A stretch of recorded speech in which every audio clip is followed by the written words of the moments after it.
I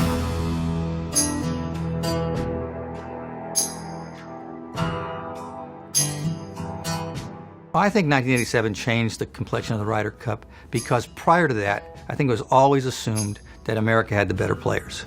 If Europe happened to win one, it was a nice upset, it was good for the event, but nobody ever thought they were as good as the Americans.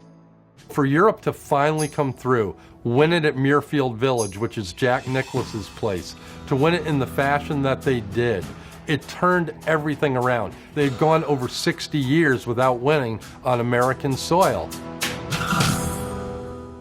The Europeans had always had sort of an inferiority complex. It showed up in a lot of little ways. The Americans would fly the Concorde over to Europe, for example. The Europeans didn't. Everything about them was sort of second class.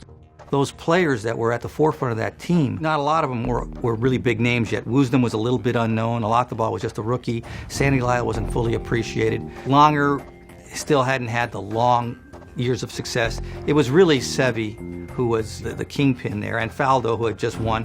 Seve became this swashbuckler out there who really said, hey, we're not going to be the underdogs. We're not going to be second fiddle to the United States anymore.